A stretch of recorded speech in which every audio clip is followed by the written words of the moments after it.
দুঃসময় দুর্দিন, ঘোর দুর্দিন পার করে আমরা 5ই আগস্টের পর থেকে কিছুটা হলেও স্বস্তির নিঃশ্বাস নিতে পারছি।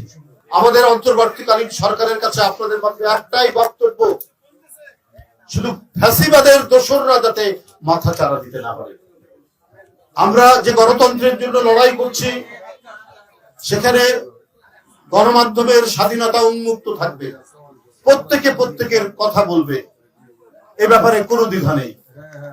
কিন্তু যদি ফ্যাসিবাদের যদি পুনরুত্থান ঘটানো হয়, তাহলে তো সেখানে আমাদের কিছু কথা আছে।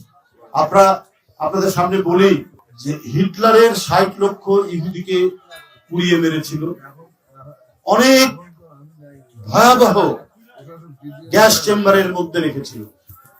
শেখ হাসিনার গ্যাস চেম্বার ছিল না, আয়নাঘর, যে আয়নাঘর মধ্যে থেকে 9 বছর পর 2 জন ব্যক্তি বেরিয়ে আসলেন। একজন হচ্ছে আর্মির ব্রিগেডিয়ার, আরেকজন হচ্ছে ব্যারিস্টার। 2 জন 9 বছর পর বেরিয়ে আসলেন। তাহলে হিটলারের মতোই তো তিনি কনসেন্ট্রেশন ক্যাম্প, গ্যাস চেম্বার করেছেন। তাহলে হিটলারের সাথে কি সংলাপ হতে পারে? হিটলারের সাথে কি তাদের আলাপ আলোচনা হতে পারে?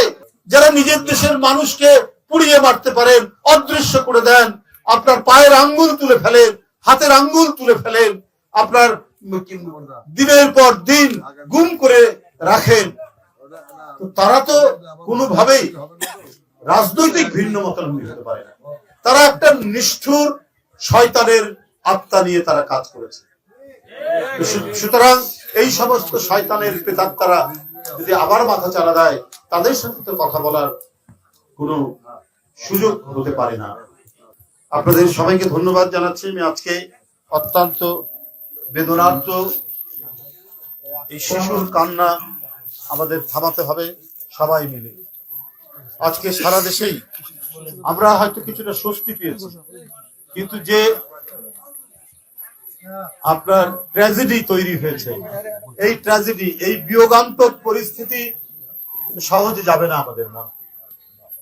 আমাদের মতো অনেক লোক মারা গেলে এটা হয়তো শোক ভোলা যায়, বয়স হয়েছে, কিন্তু একটা শিশু বাচ্চা, একটা কিশোর স্কুলের ব্যাগ নিয়ে সে যখন রাস্তায় দাঁড়িয়ে প্রতিবাদ করে, আর তার নিথর দেহ যখন হাসপাতালে নিয়ে যে তাকে যখন গোসল করানো হয়, কাফন পরানো হয়, তখন শুধু তার বাপ মায়ের বুকটাই ফাটে না, গোটা জাতির বুক ফেটে যায়।